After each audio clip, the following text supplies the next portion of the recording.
હા, વિચારો કે કોઈ એક એવી જગ્યા છે જ્યાં એક લશ્કરી કમાન્ડરની કઠોર શિસ્ત અને એક સંતની એકદમ અકલ્પનીય શાંતિ, આ બંને વસ્તુઓ એકસાથે શીખવવામાં આવતી હોય.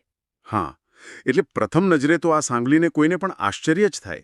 કારણ કે લશ્કર અને આશ્રમ આ બંને જાણે કે ઉત્તર ધ્રુવ અને દક્ષિણ ધ્રુવ જેવા તદ્દન અલગ છેડા છે. બરાબર. એક તરફ રણનીતિ અને આક્રમણતા છે, તો બીજી તરફ ક્ષમા અને આધ્યાત્મિકતા છે. સામાન્ય રીતે આપણને એવું જ લાગે કે આ બંનેનું મેળ પડે જ કેવી રીતે? સાચી વાત છે. અને છતાં આજના આ ઊંડાણપૂર્વકના અભ્યાસમાં આપણે બરાબર આવા જ એક અશક્ય લાગતા સમન્વયના મૂળ સુધી જવાના છીએ. હા, હું ખરેખર બહુ જ ઉત્સુક છું આના માટે. જુઓ, આપણી પાસે આજે જે માહિતી છે તે આપણને ગુજરાતના જૂનાગઢ શહેરના ઐતિહાસિક ભવનાથ વિસ્તારમાં લઈ જાય છે. ભવનાથ એટલે ગિરનારની તળેટીનો વિસ્તાર. એક્ઝેક્ટલી. ત્યાં માનો ખોળો મિનીરાજ કલ્ટિવેટિંગ કેરેક્ટર થ્રુ એજ્યુકેશન નામના એક અભ્યાસના આધારે આપણે એક એવી સંસ્થાનું વિશ્લેષણ કરીશું જે છેલ્લા 25 વર્ષથી આ જ વિરોધાભાસી સિદ્ધાંતો પર આખું શૈક્ષણિક માળખું ચલાવી રહી છે. અને આજના આ વિગતવાર વિશ્લેષણનો મુખ્ય હેતુ પણ એ જ છે કે એટલે જ્યારે કોઈ સંસ્થા એવો દાવો કરે કે અહીં માત્ર ભણતર નહીં પણ જીવન ઘડતર થાય છે, ત્યારે પડદા પાછળ ખરેખર કઈ પ્રક્રિયા કામ કરતી હોય છે. હા, કારણ કે કાગળ પર સારા માર્ક્સ લાવવા એ એક વાત છે, પણ એક આદર્શ નાગરિક બનાવવું એ તો આખી અલગ જ ગેમ છે ને. સાચી વાત છે. અને આ માહિતીની શરૂઆતમાં જ એક બહુ વજનદાર વાક્ય આવે છે. એમાં લખ્યું છે કે અહીં વિદ્યાર્થી માત્ર પુસ્તકમાં નહીં પણ જીવનમાં પણ આગળ વધે છે. આ સાંભળવામાં બહુ જ આદર્શવાદી લાગે છે, ખરું ને? હા, બિલકુલ. પણ પ્રેક્ટિકલ દુનિયામાં આને કઈ રીતે અમલમાં મૂકવામાં આવે છે તે સમજવું ખરેખર રસપ્રદ રહેશે. મને તો એવો જ વિચાર આવતો હતો કે આ શક્ય કેવી રીતે બને. જુઓ, આ બાબતને સમજવા માટે આપણે શિક્ષણના પરંપરાગત ઢાંચાની બહાર વિચારવું પડશે. રોજબરોજની શિક્ષણ વ્યવસ્થામાં આપણે મોટાભાગે વોટ એટલે કે શું પર ધ્યાન આપીએ છીએ. બરાબર. એટલે કે શું ભણાવવું, સિલેબસમાં શું છે અથવા પરીક્ષામાં શું પૂછાશે. હા, પરંતુ આ સંસ્થાના છેલ્લા 25 વર્ષના અનુભવ દર્શાવે છે કે તેઓ હાવ અને વાય એટલે કે કેવી રીતે અને શા માટે એના પર વધુ ભાર મૂકે છે. માત્ર પુસ્તકીય જ્ઞાન આપવાને બદલે બાળક વિચારતું કેવી રીતે થાય છે તે અહીં મુખ્ય બાબત છે. એટલે આના પરથી મને એક બહુ સરસ ઉદાહરણ યાદ આવે છે. આજના આધુનિક શિક્ષણને આપણે કમ્પ્યુટર કે સ્માર્ટફોનના સોફ્ટવેર અપડેટ સાથે સરખાવી શકીએ. અરે વાહ, કઈ રીતે? એટલે જુઓ, મોટાભાગની શાળાઓ બાળકના મગજમાં અમુક માહિતીઓ, ફોર્મ્યુલા અને ડેટા માત્ર ડાઉનલોડ કરે છે. દર વર્ષે નવું ધોરણ આવે એટલે નવું સોફ્ટવેર અપડેટ થઈ જાય. બરાબર છે. પણ જો માહિતી એ સોફ્ટવેર છે, તો બાળકની સહનશક્તિ અને સ્થિતિસ્થાપકતા એ કમ્પ્યુટરનું હાર્ડવેર છે. મને લાગે છે કે આ સંસ્થા હાર્ડવેર પર કામ કરે છે. બહુ જ સરસ વાત કરી. અને આ એનાલોજીને થોડી વધુ ઊંડાણથી જોઈએ તો માત્ર સોફ્ટવેર અને હાર્ડવેર પૂરતા નથી હોતા. તો બીજું શું ખૂટે છે? એક ત્રીજો અને સૌથી મહત્વનો ભાગ છે ઓપરેટિંગ સિસ્ટમ. તમે ગમે તેટલું નવું સોફ્ટવેર નાખો, પણ જો બેઝિક ઓપરેટિંગ સિસ્ટમમાં વાયરસ હોય અથવા તે નબળી હોય તો આખી સિસ્ટમ ક્રેશ થઈ જાય છે. અરે હા, વાત તો સાચી છે. અને આપણે જે જીવન ઘડતરની વાત કરી રહ્યા છીએ ને, તે ખરેખર આ ઓપરેટિંગ સિસ્ટમ અને એન્ટીવાયરસ બનાવવાની પ્રક્રિયા છે. સંસ્થાનું એક સૂત્ર પણ છે કે અહીં શિક્ષણ નથી, અહીં જીવન બનાવવામાં આવે છે. એટલે કે કોઈ અઘરી પરિસ્થિતિમાં કેવી રીતે વર્તવું અથવા નિષ્ફળતાને કેવી રીતે પચાવી, આ બધું ઓપરેટિંગ સિસ્ટમનો જ ભાગ છે. ચોક્કસ. અહીં એક વિદ્યાર્થી અને નાગરિક વચ્ચેનો મનોવૈજ્ઞાનિક તફાવત સમજવો બહુ જરૂરી છે. હા, તે જણાવો ને, તે કઈ રીતે અલગ છે? જુઓ, વિદ્યાર્થી હોવું એ મોટાભાગે પોતાના પૂરતું સીમિત હોય છે. મારું હોમવર્ક, મારી કારકિર્દી, મારી ડિગ્રી. પણ જ્યારે તમે કોઈનું જીવન ઘડતર કરો છો ને, ત્યારે તમે તેના મગજમાં એક એન્ટીવાયરસ ઇન્સ્ટોલ કરો છો. એન્ટીવાયરસ? મતલબ કે ખરાબ વિચારો સામે રક્ષણ? હા, સામાજિક જવાબદારીનો અને નૈતિકતાનો એન્ટીવાયરસ. જેથી ભવિષ્યમાં જ્યારે તે વ્યક્તિ કોઈ ઊંચા પદ પર બેસે ત્યારે તે પોતાના સોફ્ટવેર એટલે કે જ્ઞાનનો ઉપયોગ માત્ર પોતાના સ્વાર્થ માટે નહીં પણ સમાજના કલ્યાણ માટે કરે. વાહ! પણ આ વિચારતા એક મોટો પ્રશ્ન ઊભો થાય છે મારા મનમાં. કેવો પ્રશ્ન? જીવન ઘડતરની આ વાત સાંભળવામાં બહુ જ પ્રેરણાદાયક લાગે છે, પણ વાસ્તવિક દુનિયામાં એક શિક્ષક માટે આ કેટલું અઘરું છે, કારણ કે માર્કશીટમાં તો આપણે ગણિતના માર્ક્સ લખી શકીએ, પણ આ જીવનના માર્ક્સ ક્યાંથી લાવવા? બહુ સાચો સવાલ છે. અને આવું અઘરું વાતાવરણ સતત 25 વર્ષ સુધી જાળવી રાખવા પાછળ મને તો નથી લાગતું કે કોઈ સામાન્ય વિચારધારા હોય. આના મૂળમાં કોઈ બહુ જ નક્કર અને લાંબો અનુભવ હોવો જોઈએ. અને આપણી આજની માહિતી આપણને સીધા એ જ મૂળ તરફ લઈ જાય છે. આ વિચારધારા પાછળ જે વ્યક્તિ છે તેમનું નામ છે દાદુભાઈ ડી કનારા. હવે અહીં થોડું ગણિત સમજવા જેવું છે. કેવું ગણિત? જુઓ, સંસ્થાનો ઇતિહાસ 25 વર્ષનો છે, પણ દાદુભાઈ પાસે શિક્ષણ ક્ષેત્રનો 40 વર્ષનો બહોળો અનુભવ છે. ઓહ, એટલે સંસ્થા શરૂ કરી તે પહેલાનો 15 વર્ષનો અનુભવ. એક્ઝેક્ટલી. આનો સીધો અર્થ એ થાય કે પોતાની આ સંસ્થા ઊભી કરતા પહેલા તેમણે સતત 15 વર્ષ સુધી શિક્ષણના અલગ અલગ પ્રવાહોને અત્યંત નજીકથી જોયા છે, સમજ્યા છે અને તેના પરિણામોનું બહુ ઝીણવટભર્યું વિશ્લેષણ કર્યું છે. મને લાગે છે કે આ 15 વર્ષનો પાયો જ કદાચ આ સંસ્થાની ઇમારતને આટલી મજબૂત બનાવે છે. પણ એટલે જ્યારે મેં આ માહિતીમાં આગળ વાંચ્યું ને, ત્યારે મને ખરેખર એક મોટો આંચકો લાગ્યો હતો. આંચકો? એવું કે શું હતું? હા, દાદુભાઈને જે લોકોનું માર્ગદર્શન મળ્યું છે, જેમના પ્રભાવ હેઠળ તેમણે આથી ફિલોસોફી વિકસાવી છે, તેમાં 2 નામો સૌથી વધુ ધ્યાન ખેંચે છે. એક છે આરઝી હકુમતના સરસેનાપતિ રતુભાઈ અદાણી અને બીજા છે સંત શિરોમણી મંગળનાથ બાપુ. હા, અને આ ઉપરાંત દિવ્યકાંતભાઈ નાણાવટી અને મનુભાઈ પંચોલી જેવા વિચારકોનો પણ ઉલ્લેખ છે ને એમાં. અડગ શિસ્ત અને કોઈ પણ ભોગે પરિણામ લાવવા પર કેન્દ્રિત હોય. સાચી વાત છે. એક લશ્કરી કમાન્ડરનો મિજાજ. હા, સાચું કહું તો મારા મગજમાં એક એવું ચિત્ર ઊભું થાય છે જ્યાં કોઈ ઋષિમુનિ મિલિટરી બૂટ પહેરીને મેદાનમાં પરેડ કરાવી રહ્યા હોય. અરે વાહ, બહુ સરસ કલ્પના કરી. પણ મારો સીધો પ્રશ્ન એ છે કે આ બંનેનો મેળ પડે જ કેવી રીતે? સરસેનાપતિનો લશ્કરી મિજાજ અને સંત શિરોમણી મંગળનાથ બાપુની શાંતિ, કરુણા અને આધ્યાત્મિકતા. બંને એકદમ વિરુદ્ધ દિશા છે. હા, તો શું આ 2 વિરોધાભાસી વિચારધારાઓ એક જ શૈક્ષણિક મોડેલમાં કોઈ મોટા ઘર્ષણ વિના ભેગી થઈ શકે ખરી? અને આ વિરોધાભાસ જ આખી પ્રક્રિયાનું સૌથી મોટું અને રોમાંચક રહસ્ય છે. જુઓ, જો આપણે મનુષ્યના વર્તન વિજ્ઞાન એટલે કે બિહેવિયરલ સાયન્સના દૃષ્ટિકોણથી જોઈએ ને, તો આ બંને છેડાઓની જરૂરિયાત આપણને સમજાય છે. કઈ રીતે? જરા સમજાવો ને. ધારો કે કોઈ વ્યક્તિ પાસે માત્ર સેનાપતિના ગુણો છે, આક્રમકતા, શિસ્ત અને અદ્ભુત શક્તિ. પણ જો આ શક્તિને યોગ્ય દિશા ન મળે તો તે વ્યક્તિ સરમુખત્યાર કે અત્યાચારી પણ બની શકે છે. તેનામાં કોઈ સંવેદના નહીં હોય. બરાબર છે. સત્તાનો નશો થઈ શકે. અને જો માત્ર સંતના ગુણો હોય તો?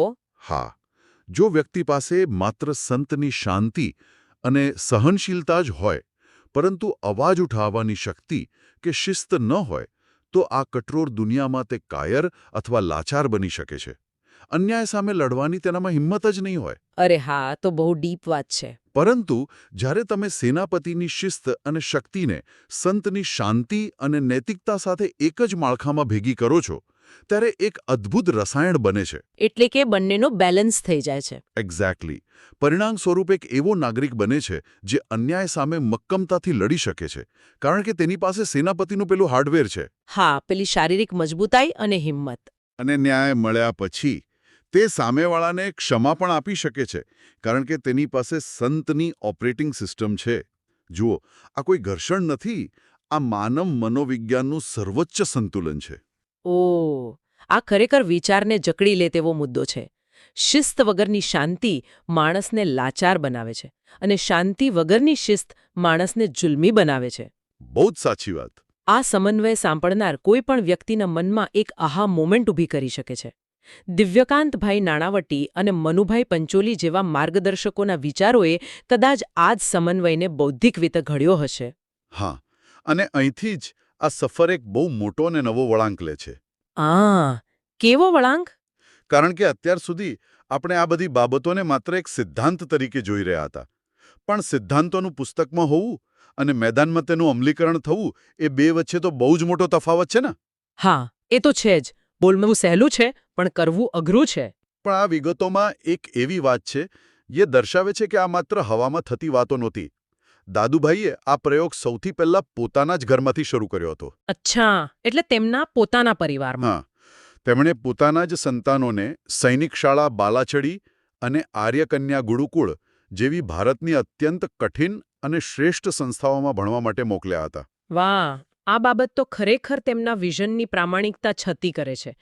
કારણ કે શિક્ષણ જગતમાં ઘણીવાર એવું જોવા મળે છે કે શૈક્ષણિક પ્રયોગો હંમેશા બીજાના બાળકો પર થતા હોય છે. હા, બિલકુલ સાચું. પરંતુ પોતાના સંતાનોને આવી કઠોર શિસ્તવાળી સંસ્થાઓમાં મોકલીને એટલે તેમણે આ પદ્ધતિઓને અત્યંત નજીકથી અનુભવી હશે, એક વાલી તરીકે અને એક શિક્ષક તરીકે પણ. હા, આ જ તેમનો સૌથી મોટો અનુભવ હતો. હા, પણ મારો પોઈન્ટ એ છે કે સૈનિક શાળા અને ગુરુકુળ હા. આ બંનેના મોડલ તો તદ્દન અલગ જ છે ને. હા, એકદમ અલગ. એટલે કોઈ બીજી સંસ્થામાં જઈને માત્ર અવલોકન કરવું એ અલગ વસ્તુ છે. પણ પોતાના સંતાનોના અનુભવો પરથી એ બંને અલગ અલગ પદ્ધતિઓના શ્રેષ્ઠ તત્વોને ખેંચી કાઢવા અને પછી તેને પોતાની સંસ્થામાં ભેગા કરીને એક નવો જ ઢાંચો ઊભો કરવો એ કોઈ નાનો પડકાર તો નથી જ. બિલકુલ નહીં. આ બહુ જ મોટું કામ છે. અને આ પડકારનો ઉકેલ તેમણે કેવી રીતે લાવ્યો તે પણ સમજવા જેવું છે. હા, કઈ રીતે? જુઓ, આપણે જે અગાઉના સંત અને સેનાપતિના મુદ્દાની વાત કરીને જો તેને આની સાથે જોડીએ તો એક સ્પષ્ટ મિકેનિઝમ દેખાય છે. એટલે કે સૈનિક શાળા અને સેનાપતિ વચ્ચેનું કનેક્શન. હા, સૈનિક શાળા એટલે પેલા સરસેનાપતિના સિદ્ધાંતોનું પ્રાયોગિક સ્વરૂપ. સૈનિક શાળામાં સવારથી લઈને સાંજ સુધીનો બહુ જ કઠોર સમયપત્રક હોય. હા, એ તો આપણે ફિલ્મોમાં પણ જોઈએ છે. બહુ જ સ્ટ્રિક્ટ હોય બધું. એક્ઝેક્ટલી. ત્યાં શારીરિક ક્ષમતા, કમાન્ડ ફોલો કરવાની વૃત્તિ અને ધીરજની કસોટી થાય છે. આ પ્રક્રિયા બાળકના મગજમાં ન્યુરોલોજીકલ લેવલ પર સ્થિતિસ્થાપકતા અથવા રેઝિલિયન્સ ઊભી કરે છે. એટલે જ્યારે બાળક શારીરિક પડકારોનો સામનો કરે છે ત્યારે તેનું મગજ મુશ્કેલીઓમાં હાર ન માનવા માટે ટ્રેન થાય છે, એમ જ ને? એકદમ સાચું. પણ આ તો માત્ર સૈનિક શાળાની વાત થઈ. હા, તો પછી આમાં ગુરુકુળનો હિસ્સો ક્યાંથી આવે છે? કારણ કે માત્ર સૈનિક શાળા જેવું વાતાવરણ તો કદાચ બાળકને યાંત્રિક અથવા અત્યંત કઠોર પણ બનાવી શકે. હા, અને અહીં જ ગુરુકુળનું મોડલ એક પ્રેશર રિલીઝ વાલ્વ તરીકે કામ કરે છે. અચ્છા, પ્રેશર રિલીઝ વાલ્વ. બહુ સરસ શબ્દ વાપર્યો. જુઓ, ગુરુકુળની પરંપરા એટલે પેલા સંતના સિદ્ધાંતોનું પ્રાયોગિક સ્વરૂપ. જ્યારે બાળક આખો દિવસ કઠોર શિસ્તમાં રહે છે ત્યારે તેને આંતરિક શાંતિની જરૂર પડે જ છે. બરાબર છે. મનને શાંત કરવા માટે કંઈક તો જોઈએ. અને ગુરુકુળની પદ્ધતિ તેને આધ્યાત્મિક વિકાસ, સહાનુભૂતિ, પ્રાર્થના અને સંસ્કૃતિના પાઠ શીખવે છે.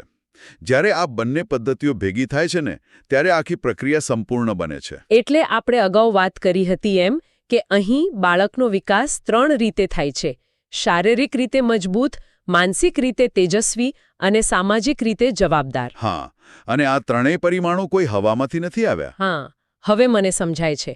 સૈનિક શાળાની દિનચર્યા તેને શારીરિક રીતે મજબૂત બનાવે છે. બરાબર.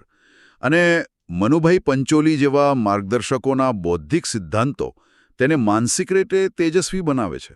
અને ગુરુકુળની પ્રણાલી અને પેલા સંત મંગળનાથ બાપુના સંસ્કારો તેને સામાજિક રીતે જવાબદાર બનાવે છે. વાહ, આ આખી કડી કેવી સરસ રીતે જોડાય છે.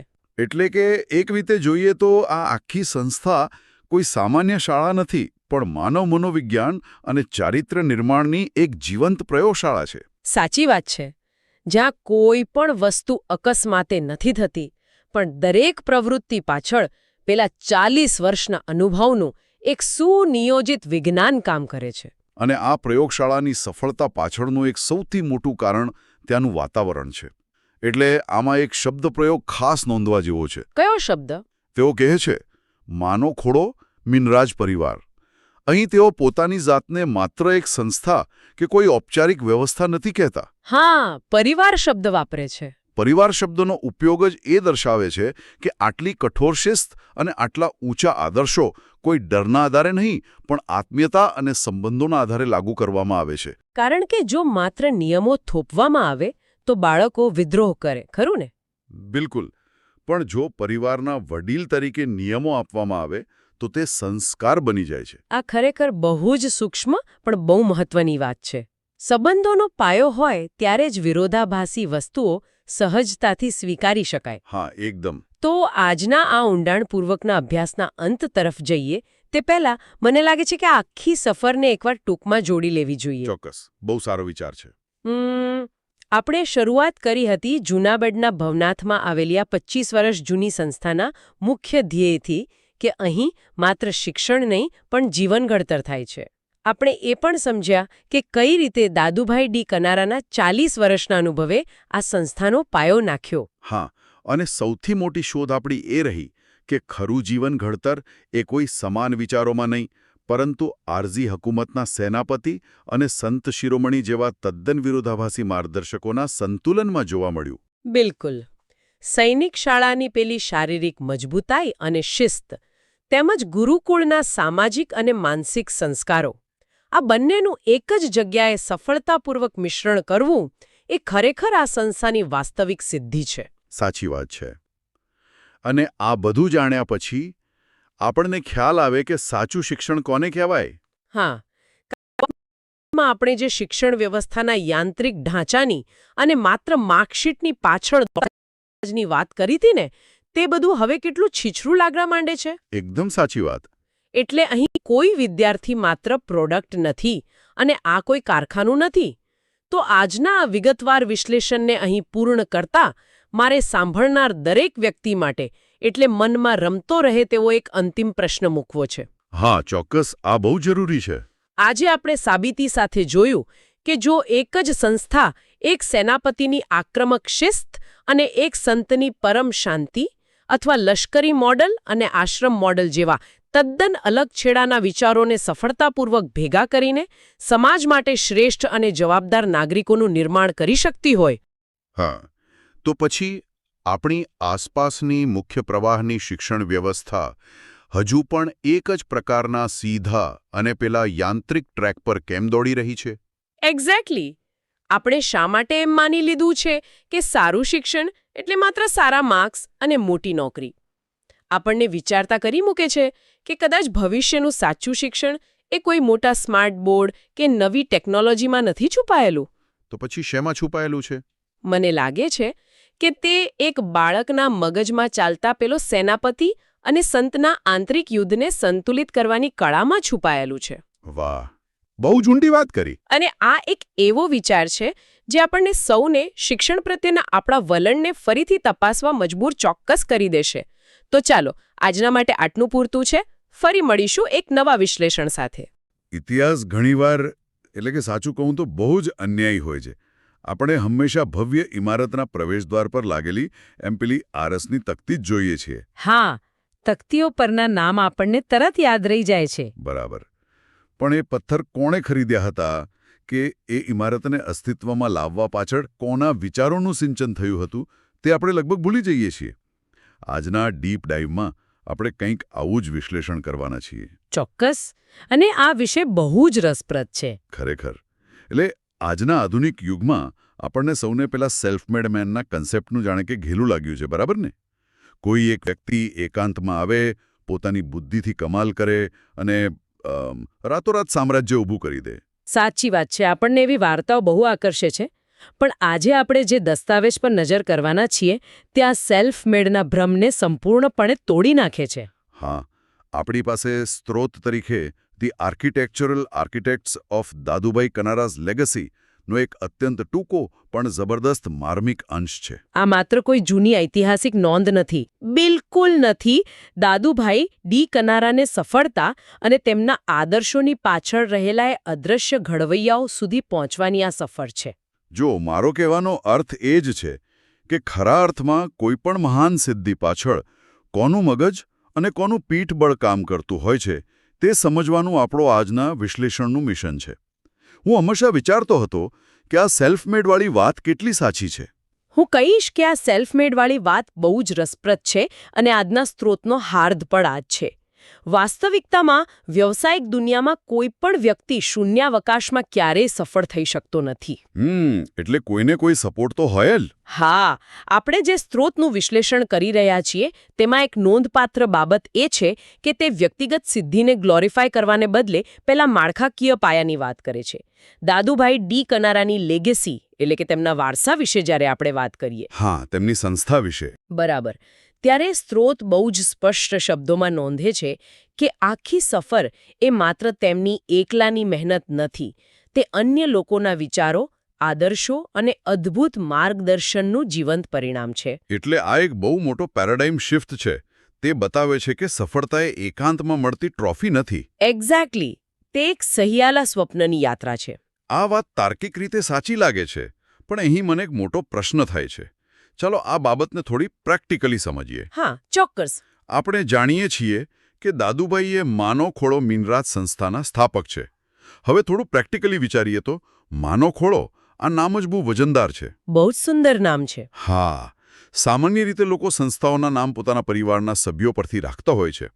પણ માનો ખોળો એક અદ્ભુત હૂંફ અને સુરક્ષાનું પ્રતીક છે.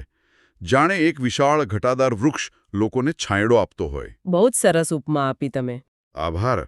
પણ મારો પ્રશ્ન એ છે કે સ્ત્રોત એવું ભારપૂર્વક કહે છે કે આ સંસ્થા પાછળ અન્ય વિભૂતિઓના વિચારો અને આદર્શો કામ કરી રહ્યા છે. એટલે જો દાદુભાઈ એ વૃક્ષ છે, તો શું આ અન્ય વિભૂતિઓ તેમના મૂળિયા છે? જો આપણે આને વ્યાપક સંદર્ભ સાથે જોડીએ ને તો જવાબ હા છે. પણ હું એ વિચારતો હતો કે વિચારોથી તો લાઇટ બિલ નથી ભરાતા ને. ઈંટો અને સિમેન્ટ ખરીદવા માટે તો નક્કર મૂડી જોઈએ જ. તમારો પોઈન્ટ હું સમજી ગઈ. તો પછી શા માટે આ લખાણમાં આર્થિક મદદ કરતા વિચારો અને આદર્શોને આટલા બધા કેન્દ્રોમાં રાખવામાં આવ્યા છે? મને આ થોડું કાવ્યાત્મક વધુ લાગે છે. આ બહુ જ વ્યાવહારિક પ્રશ્ન છે અને આનો જવાબ સમજવા માટે આપણે મૂડી અને સંસ્કૃતિ વચ્ચેનો તફાવત સમજવો પડે. જો પૈસાથી તમે એક ભવ્ય માળખું ઊભું કરી શકો. હા, બિલ્ડિંગ બની જાય. બરાબર. એક સુંદર બિલ્ડિંગ બનાવી શકો જેમાં પંખા અને લાઇટો હોય. પણ જ્યારે તમે એ સંસ્થાનું નામ માનો ખોળો રાખો છો ત્યારે તમે માત્ર એક માર્કેટિંગ બ્રાન્ડ નથી બનાવતા. તો શું બનાવી રહ્યા છો? તમે ખરેખર એક ઓપરેટિંગ સિસ્ટમ ડિઝાઇન કરી રહ્યા છો. વિચારો કે જો તમારા પાયામાં એવા આદર્શો ન હોય જે ત્યાં કામ કરતા લોકોને નિસ્વાર્થ ભાવે સેવા કરવા પ્રેરતા હોય તો શું થાય? તો એ સંસ્થા એક સામાન્ય કોર્પોરેટ ઓફિસ બની જાય. બિલકુલ. ત્યાં માના ખોળા જેવી કોઈ હૂંફ જ નહીં બચે. સ્ત્રોત જે વિચારો અને આદર્શોની વાત કરે છે ને તે ખરેખર આ સંસ્થાનો આત્મા છે. અચ્છા, એટલે મુશ્કેલ સમયમાં આ આદર્શો કામ આવે. હા, તે નક્કી કરે છે કે જ્યારે ક્રાઇસિસ આવે, ફંડ ઓછું હોય ત્યારે સંસ્થા કઈ દિશામાં કામ કરશે.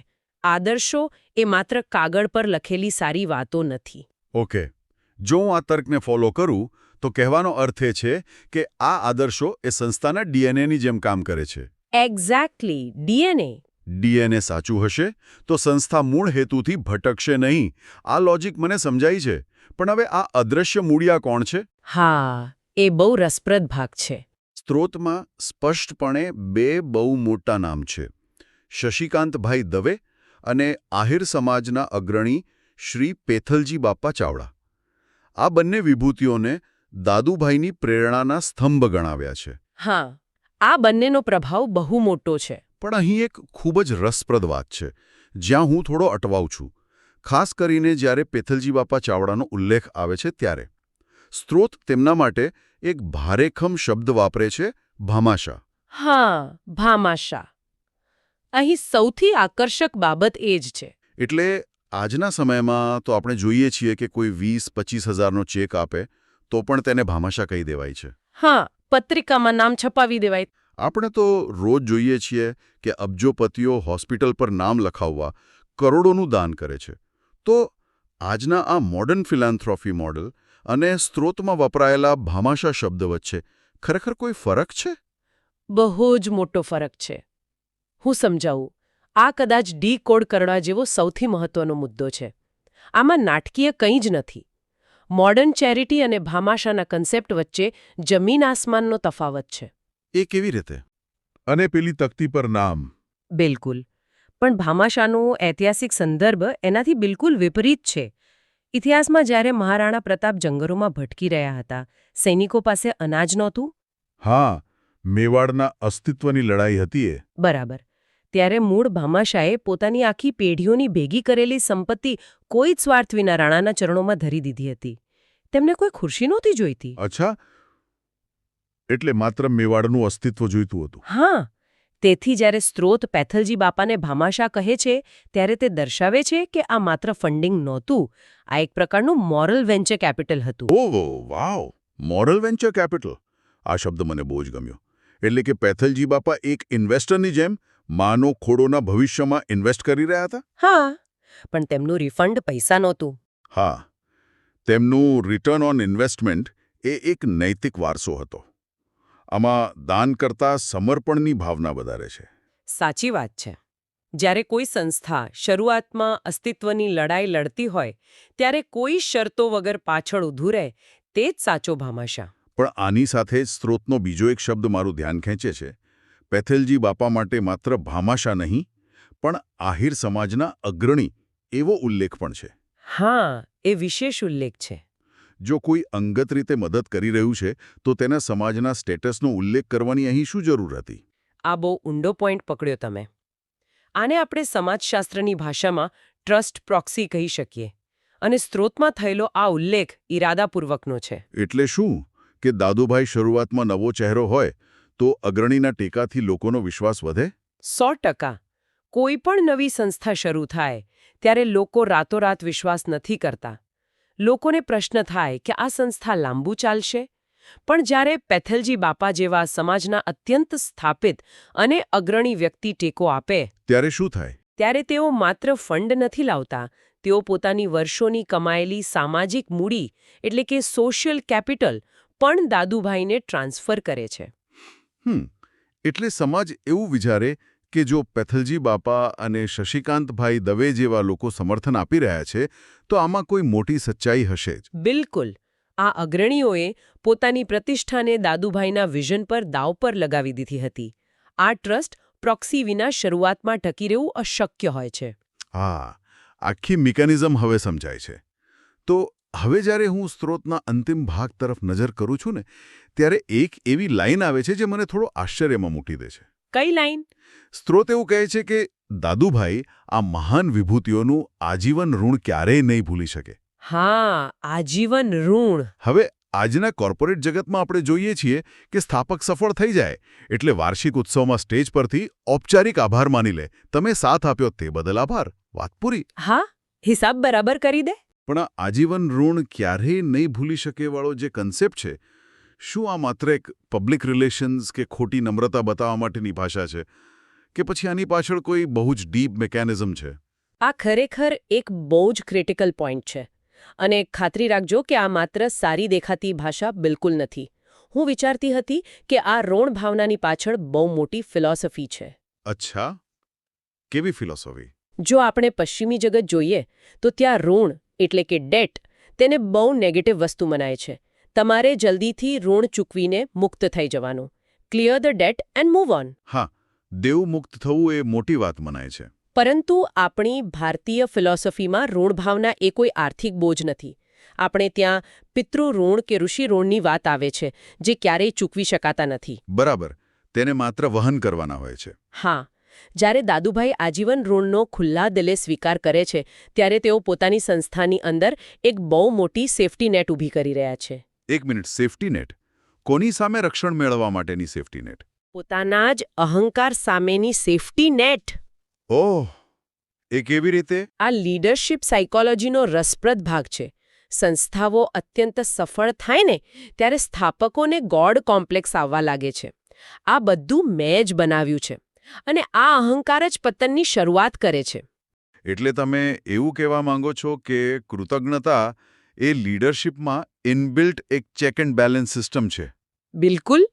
જ્યારે તમે જાહેરમાં સ્વીકારો કે તમારું અસ્તિત્વ અન્યના ઋણ પર ટકેલું છે ત્યારે તમે ડીએનએમાંથી અહંકારને કાઢી નાખો છો.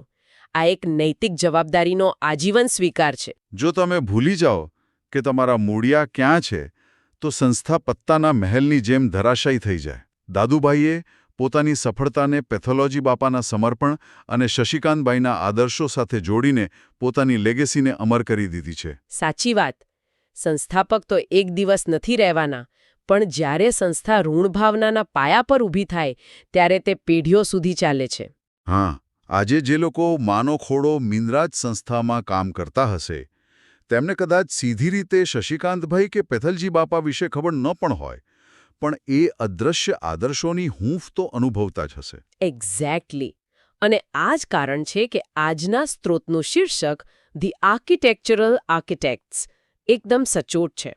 તમે મોટી બિલ્ડિંગમાં જાઓ તો આર્કિટેક્ટને ત્યાં કામ કરતા નથી જોતા. પણ એ બિલ્ડિંગનો ખૂણે ખૂણો એના મગજની ઉપજ હોય છે. હા, દાદુભાઈના આ સામ્રાજ્યના સાચા ડ્રોઈંગ બોર્ડ્સ આ બે મહાનુભાવોના વિચારો હતા. મહાન વિઝન ત્યારે જ જમીન પર ઉતરે છે જ્યારે તેને સાચા ભામાશાનું ખાતર મળે છે. શું વાત છે! આ આખી યાત્રા અને ચર્ચાને જોતા મને લાગે છે કે આપણે સફળતા અને વારસાને જોવાના આપણા દૃષ્ટિકોણને બદલવાની બહુ જ જરૂર છે. હા, આપણે હંમેશા માત્ર આગળના ચહેરાને જ તાળીઓ આપીએ છીએ. બરાબર. પણ આજના આ વિશ્લેષણ પછી એક બહુ મોટો અને થોડો કડવો પ્રશ્ન મારા મનમાં ઊભો થાય છે, જે આ ચર્ચા સાંભળનાર તમામ લોકો માટે હું મૂકી જવા માંગુ છું. ચોક્કસ, બહુ જરૂરી છે. આપણે એવું માનીએ છીએ કે લેગેસી એટલે તમે કેટલી સંપત્તિ ભેગી કરી કે કેટલી ભવ્ય ઇમારતો બનાવી.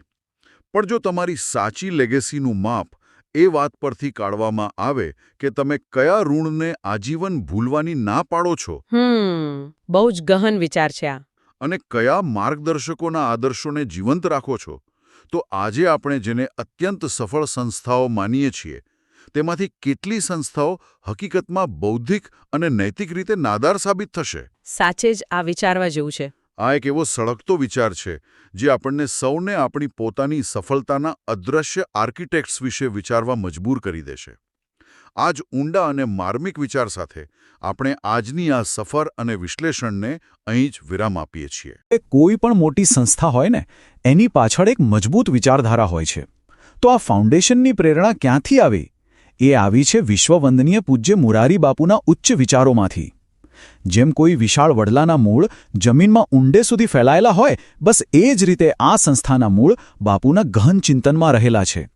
એમના આધ્યાત્મિક માર્ગદર્શને જ આ સંસ્થાને એક મજબૂત વૈચારિક પાયો, અને એ વિચારધારાનો આખો સાર, એનું નિચોડ ફક્ત 3 શબ્દોમાં આવી જાય છે: સત્ય, પ્રેમ અને કરુણા. કેટલા પાવરફુલ શબ્દો છે નહીં?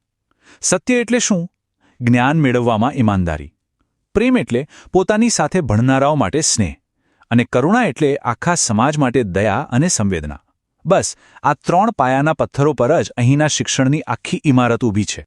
સારું, તો જ્યારે આ 3 મૂલ્ય સત્ય, પ્રેમ અને કરુણા શિક્ષણનો ભાગ બની જાય, ત્યારે એનું પરિણામ શું આવે? પરિણામ આવે છે સર્વાંગી વિકાસ. અને જુઓ, સર્વાંગી વિકાસ એટલે ખાલી બુદ્ધિનો વિકાસ નહીં. એમાં બૌદ્ધિક, ભાવનાત્મક, સામાજિક અને હા, આધ્યાત્મિક આ બધી જ બાબતોનો સમાવેશ થઈ જાય છે. એક એવો વિકાસ જે વિદ્યાર્થીને લાઈફની કોઈ પણ ચેલેન્જ માટે તૈયાર કરી દે. ઓકે, આ બધું સાંભળવામાં તો બહુ સારું લાગે છે, પણ સૌથી મોટો સવાલ તો એ છે કે આ બધા ઉમદા વિચારો છે, સત્ય, પ્રેમ, કરુણા, એને ખાલી ચોપડીના પાના પરથી ઉતારીને સ્ટુડન્ટ્સની ડેલી લાઈફનો હિસ્સો કેવી રીતે બનાવવો? આ ચેલેન્જ સહેલી નથી, પણ મીનરાજ ફાઉન્ડેશને આનો એક બહુ જ ક્રિએટિવ અને ઇન્ટરેસ્ટિંગ રસ્તો શોધી કાઢ્યો છે. એમણે શું કર્યું ખબર છે? એમણે આ જે અમૂર્ત એટલે કે એબ્સ્ટ્રેક્ટ મૂલ્યો હતા ને, એને એક મૂર્ત સ્વરૂપ, એક ફિઝિકલ ફોર્મ આપ્યું. સંસ્થાના કેમ્પસમાં જ હનુમાનજીની એક ભવ્ય પ્રતિમા સ્થાપિત કરવામાં આવી છે. હવે જુઓ, આ પ્રતિમા ખાલી શ્રદ્ધા કે પૂજા માટે નથી, એનાથી પણ વિશેષ છે. એ તો સત્ય, પ્રેમ અને કરુણાનું જીવતું જાગતું પ્રતીક બનીને રોજ વિદ્યાર્થીઓને ઇન્સ્પાયર કરે છે. તો આ પ્રતિમા સ્થાપિત કરવાનો હેતુ શું? વેલ, એના મુખ્યત્વે 3 હેતુ છે. પહેલો, વિદ્યાર્થીઓમાં આદર્શ જીવન મૂલ્યોનું સિંચન કરવું, જેમ કે હનુમાનજીની જેમ નિસ્વાર્થ સેવા અને અડગ નિશ્ચય. બીજો હેતુ છે ભક્તિભાવ જગાવવાનો, ઈશ્વર સાથેનું કનેક્શન મજબૂત કરવાનો. અને ત્રીજો અને બહુ જ અગત્યનો, આપણી ભારતીય સંસ્કૃતિ અને સંસ્કારોને આવનારી પેઢીમાં જીવંત રાખવાનો. તો આખી વાતનો સાર શું નીકળ્યો? જુઓ, મીનરાજ ફાઉન્ડેશન એક બહુ જ સુંદર કામ કરી રહ્યું છે. એ આધ્યાત્મિક ફિલોસોફીને સીધી સ્ટુડન્ટ્સના કેરેક્ટર બિલ્ડિંગ સાથે જોડી રહ્યું છે. આપણે એને આ રીતે સમજી શકીએ: પૂજ્ય મોરારી બાપુના વિચારો એ પ્રેરણા છે, હનુમાનજીની પ્રતિમા એ એક્શન છે, એક નક્કર પગલું છે, અને આ બધાનું પરિણામ શું? વિદ્યાર્થીઓનું મજબૂત ચારિત્ર્ય. સિમ્પલ. તો આ આખું ઉદાહરણ જોયા પછી એક મોટો સવાલ આપણા બધા માટે ઊભો થાય છે. આજના આ હાઈટેક જમાનામાં જ્યાં ચારે બાજુ ઇન્ફોર્મેશનનો ધોધ વહી રહ્યો છે, ત્યાં શિક્ષણ અને સંસ્કારને સાથે કેવી રીતે લઈ જવા? આપણે આવનારી પેઢીને માત્ર જ્ઞાન જ નહીં, પણ સારા મૂલ્યો કેવી રીતે આપી શકીએ? મીનરાજ ફાઉન્ડેશનનો આ પ્રયાસ ચોક્કસપણે એક દિશા બતાવે છે. આ સવાલ પર વિચારવા જેવું ખરું, નહીં?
દરેક માતાપિતાનું એક જ સપનું હોય છે, પોતાના બાળકનું ભવિષ્ય ઉજ્જવળ બને. પણ સવાલ એ છે કે આ ઉજ્જવળ ભવિષ્યનો અર્થ શું? શું ખાલી સારા માર્ક્સ કે મોટી ડિગ્રીઓ પૂરતી છે? કે પછી સાચું શિક્ષણ એનાથી પણ ક્યાંય આગળની વાત છે? ચાલો આજે આપણે એક એવી સંસ્થાની વાત કરીએ જે શિક્ષણની આખી વ્યાખ્યા જ બદલી રહી છે. આ એ જ સવાલ છે જે દરેક સમજુ વાલીના મનમાં ક્યાંક ને ક્યાંક તો ચાલતો જ હોય છે, ખરું ને? એવી જગ્યાની શોધ જ્યાં પુસ્તકોના પાઠ સાથે જીવનના પાઠ પણ ભણાવવામાં આવતા હોય. અને બસ આ જ શોધ આપણને એક બહુ જ ખાસ જગ્યાએ લઈ જાય છે. તો ચાલો આ શોધમાં થોડા ઊંડા ઉતરીએ. અહીં વાત ખાલી ભણતરની નથી, પણ એનાથી પણ એક કદમ આગળ એક સંપૂર્ણ માણસના ઘડતરની છે. અને આ શોધનો જવાબ મળે છે માનો ખોળો મીનરાજમાં. અહીંનો મુખ્ય હેતુ માત્ર હોશિયાર વિદ્યાર્થીઓ બનાવવાનો નથી, બલકે એવા સારા, જવાબદાર અને આદર્શ નાગરિકો તૈયાર કરવાનો છે જે આ સમાજને વધુ સારો બનાવી શકે. કોઈપણ મહાન સંસ્થા પાછળ હંમેશા એક મજબૂત દૃષ્ટિ હોય છે, અને અહીં એ દૃષ્ટિને સાકાર કરનાર વ્યક્તિ છે શ્રી દાદુભાઈ ડી કનારા, જેમણે આ સંસ્થાનો પાયો નાખ્યો. 40 આ ખાલી એક નંબર નથી, આ 4 દાયકાની તપસ્યા છે. શિક્ષણ ક્ષેત્રે શ્રી દાદુભાઈના સમર્પણ અને સેવાનો આટલો લાંબો અનુભવ. આ જ અનુભવ એમની દૃષ્ટિને એક મજબૂત આધાર આપે છે. અને હવે આ બીજો આંકડો 25. છેલ્લા 25 વર્ષથી, એટલે કે લગભગ એક ક્વાર્ટર સદીથી માનો ખોળો મીનરાજ સંસ્થા એ જ મજબૂત દૃષ્ટિને હકીકતમાં બદલવાનો અદ્ભુત કામ કરી રહી છે. હવે એક બહુ જ રસપ્રદ વાત. આજે આખી શિક્ષણની ફિલોસોફી છે એ આવી ક્યાંથી? વેલ, આ કોઈ અચાનક આવેલો વિચાર નથી. એના મૂળ તો ભારતના મહાન વિચારકો અને માર્ગદર્શકોના જ્ઞાનમાં રહેલા છે. આ સંસ્થાના વિચારોનો પાયો આ દિગ્ગજોના માર્ગદર્શન પર રચાયેલો છે.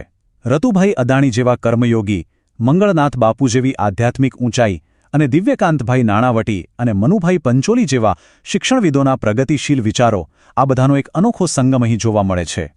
સારું, તો આટલું ઊંડું જ્ઞાન અને આટલા મહાન વિચારોને ક્લાસરૂમ સુધી કેવી રીતે પહોંચાડવામાં આવ્યા? ચાલો સમજીએ કે આ સિદ્ધાંતોને એક પ્રેક્ટિકલ અને અસરકારક શિક્ષણ પદ્ધતિમાં કેવી રીતે ઢાળવામાં આવ્યા. અને આ પદ્ધતિની સૌથી મોટી ખાસિયત શું છે ખબર છે? એની પાછળ રહેલું વ્યક્તિગત કમિટમેન્ટ. સ્થાપકે ખાલી મોટા મોટા સિદ્ધાંતો અપનાવી નથી લીધા, પણ પોતાના જ બાળકોને દેશની શ્રેષ્ઠ ગણાતી સંસ્થાઓમાં ભણવા મોકલ્યા, ત્યાંની પદ્ધતિઓનો જાતે અભ્યાસ કર્યો અને એમાંથી જે શ્રેષ્ઠ હતું એ તારવીને અહીં લાગુ કર્યું. આખી પ્રોસેસને આપણે 3 સિમ્પલ સ્ટેપ્સમાં સમજી શકીએ. પહેલું, મહાન માર્ગદર્શકો પાસેથી જ્ઞાન મેળવ્યું. બીજું, સૈનિક શાળા બાલાચડી અને આર્યકન્યા ગુરુકુળ જેવી દેશની નામાંકિત સંસ્થાઓનું બારીકાઈથી નિરીક્ષણ કર્યું. અને ત્રીજું, આ બંનેમાંથી મળેલા શ્રેષ્ઠ તત્વોનું માનો ખોળો મીનરાજમાં સફળતાપૂર્વક અમલીકરણ કર્યું. તો આટલી બધી મહેનત, આટલું ઊંડું આયોજન અને આટલા વર્ષોના અનુભવ પછી આખરે પરિણામ શું મળ્યું? વિદ્યાર્થીઓના જીવન પર આની શું અસર થઈ? ચાલો હવે એના પર નજર કરીએ. પરિણામ, એક એવું બાળક જેનો સર્વાંગી વિકાસ થયો હોય, જે ખાલી ભણવામાં જ હોશિયાર નથી, પણ શારીરિક રીતે પણ એકદમ મજબૂત હોય, માનસિક રીતે તેજસ્વી હોય અને સૌથી અગત્યનું, સમાજમાં એક જવાબદાર અને સંવેદનશીલ નાગરિક બને. આ અનોખી દ્રષ્ટિ અને પદ્ધતિનું કેન્દ્ર છે જૂનાગઢના ભવનાથમાં આવેલી માનો ખોળો મીનરાજ સંસ્થા. અને તેઓ પોતાની જાતને એક સંસ્થા કરતાં એક પ્રેમાળ પરિવાર કહેવાવાનું વધુ પસંદ કરે છે. અને અંતે આ સંસ્થાનું સૂત્ર, જે એમની આખી ફિલોસોફીનો સાર કહી જાય છે, અહીં શિક્ષણ નથી, અહીં જીવન બનાવવામાં આવે છે. આ વાક્ય ખરેખર આપણને વિચારવા પર મજબૂર કરે છે કે શિક્ષણનો સાચો હેતુ શું હોવો જોઈએ, ખરું ને?